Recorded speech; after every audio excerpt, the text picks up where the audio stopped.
Hello, my name is John, and today we'll be reading Europe's Vanishing Calm by Victor Davis Hanson, Washington Times, June 6, 2018. Victor Davis Hanson, a classicist and historian at the Hoover Institution at Stanford University, is the author of The Second World Wars, How the First Global Conflict Was Fought and Won. Avignon, France. The Rhone River Valley in southern France is a storybook marriage of high technology, traditional vineyards and ancestral villages. High-speed trains and well-designed toll roads crisscross majestic cathedrals, castles, and chateaus.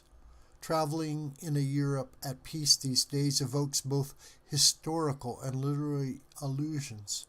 As with the infrastructure and engineering of the late Roman Empire right before its erosion, the continent rests at its pinnacle of technological achievement.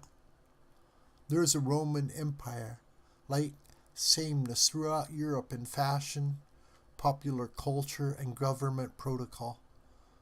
A welcome change from the deadly fault lines of 1914 and 1939.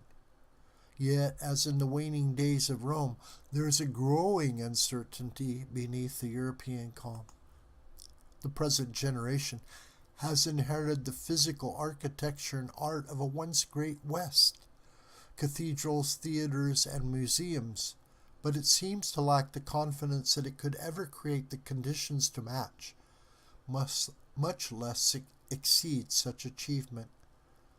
The sense of depression in Europe reminds one of novelist J.R.R. Tolkien's description of the mythical land of Gondor in his epic fantasy, The Lord of the Rings. Gondor's huge walls, vaunted traditions, and rich history were testaments that it once served as a bulwark of a humane Middle-earth.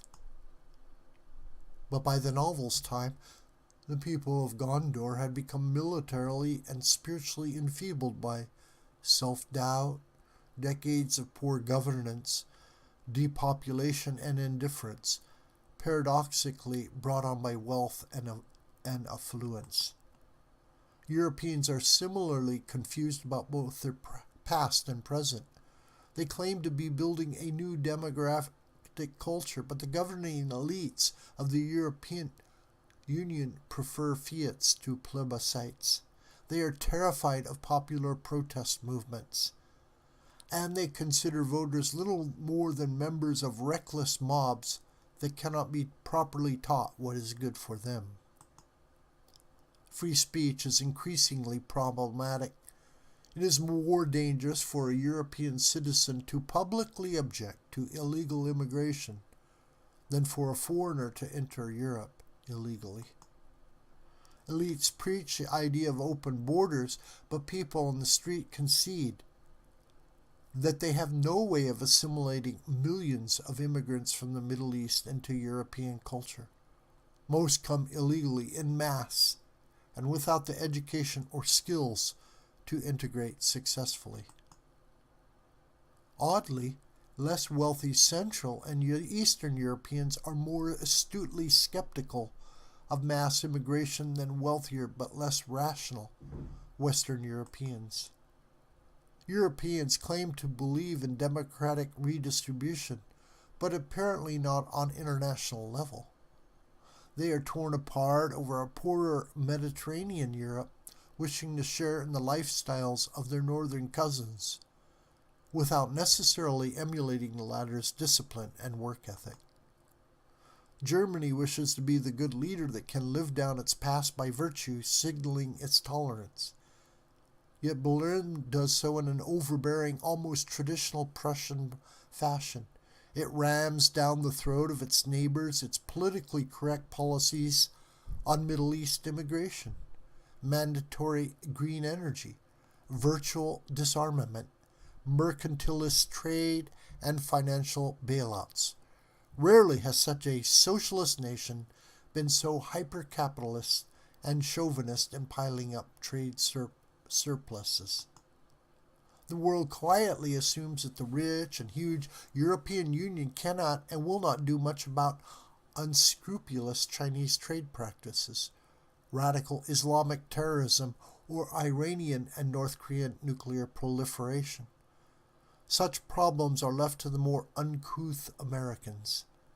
That unspoken dependency might explain why many Europeans quietly concede that the hated Donald Trump's deterrent foreign policy and his economic growth protocols could prove in the long term a better deal for Europe than were the beloved Barack Obama's lead from behind and redistribution agendas. The European sole reason is to avoid a repeat of the disastrous 20th century, in which many millions of Europeans were slaughtered in world wars, death camps, and the great communist terror in Russia. Yet paradoxically, the European reaction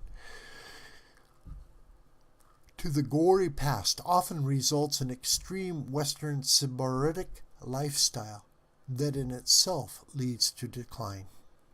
European religion has been recalibrated into a secular and agnostic political correctness. Child raising, if done, is often a matter of having one child in one's late 30s. Buying a home and getting a job depend more on government ministries than on individual daring and initiative. Yet the more credible European lesson from the last century's catastrophes is that too few 20th century European democracies stayed militarily vigilant. In the 1930s, too few of them felt confident enough in Western democratic values to confront existential dangers in their infancy, like Hitler and Stalin. Atheistic nihilism and a soulless modernism, not religious piety and a reverence for custom and tradition, fueled German and Italian fascism and Russian communism. Contrary to politically correct dogma, Christianity, military deterrence, democracy, and veneration of a unique past did not destroy Europe.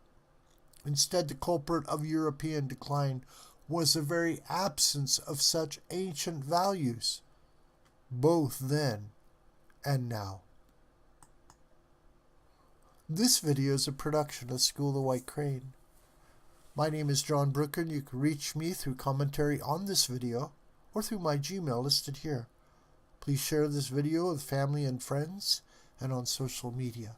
May God richly bless you, my beloved.